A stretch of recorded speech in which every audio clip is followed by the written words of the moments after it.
Voice of Cameroun, la voix de l'espérance. Je tiens à rappeler que l'utilisation du téléphone est strictement interdite.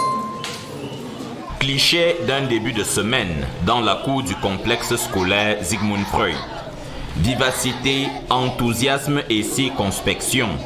Le triptyque gagnant qui annonce les couleurs des très prochaines prouesses de ces lions en devenir qui ont le patriotisme chevillé au corps.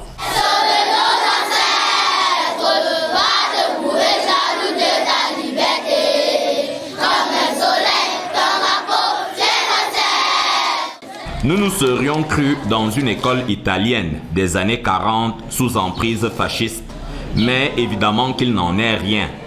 La fermeté de ses jambes qui martèlent le sol, le tonus qui laisse éclater les chants patriotiques que scandent ses esprits à la fois jeunes et fiers, et la jubilation que projettent ses regards vifs et pleins de vie, sont les assurances insubmersibles d'une discipline à laquelle s'attelle un corps enseignant qui est résolu à extirper ses élèves de la bulle où les ont installés les 2 précédents mois de trêve scolaire.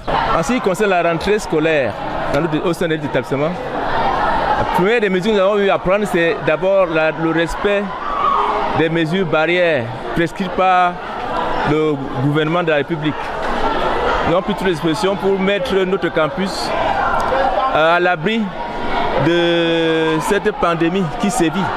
À savoir, la propriété au sein du campus, nous avons refait les murs, les peintures, nous avons refait les bancs dans les salles de classe, nous avons pris toutes les dispositions pour mettre les bacs à eau pour le lavage des mains à tous les élèves. Comme vous le constatez, nous avons... Le complexe Sigmund Freud, établissement scolaire, primaire et secondaire, s'est arrimé aux exigences que prescrivent les temps actuels, douloureusement marqués par la Covid-19. N'y ont accès que ceux qui montrent patte blanche.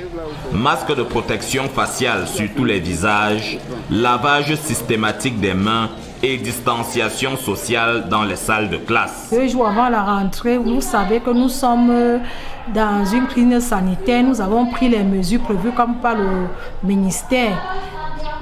Désinfecter l'école et appliquer les mesures barrières depuis la rentrée. Donc nous nous rassurons que les enfants ont lavé les mains. Même après 2 heures de temps, nous faisons laver les enfants les mains. Le retour des toilettes, ils lavent régulièrement des mains. Et nous avons aussi adopté la distanciation entre les enfants. Mention très honorable avec félicitations du jury. Pour une entame de rentrée scolaire, les premières conclusions sont satisfaisantes.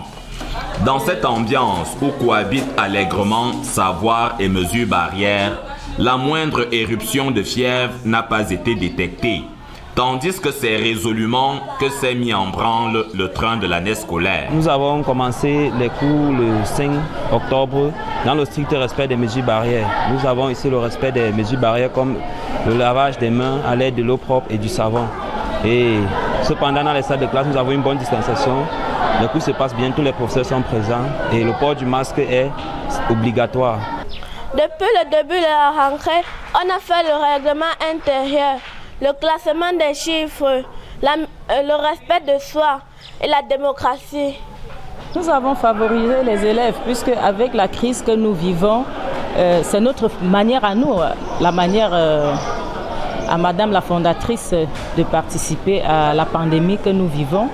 Nous avons favorisé des pensions et nous avons donné même la possibilité aux parents de payer par tranche parce que c'est un peu difficile pour les parents. Vous voyez, les parents viennent à compte-gouttes parce qu'ils n'ont pas la possibilité d'inscrire les enfants depuis là. Et il y en a même qui sont en classe qui ne sont même pas inscrits parce que le parent dit « j'ai pas encore d'argent, si vous pouvez patienter 1 semaine ». Même ce matin, tout à l'heure, on vient de me donner 6 enfants elle n'a même pas encore l'argent pour inscrire.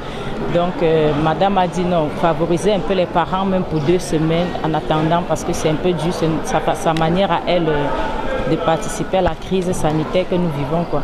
Aurait-on eu la mauvaise foi de conjecturer les choses autrement dans un cadre où fleurit la modernité, où discipline, travail et succès sont gravés dans toutes les consciences et dans lequel le confort est un privilège auquel ont accès toutes les bourses?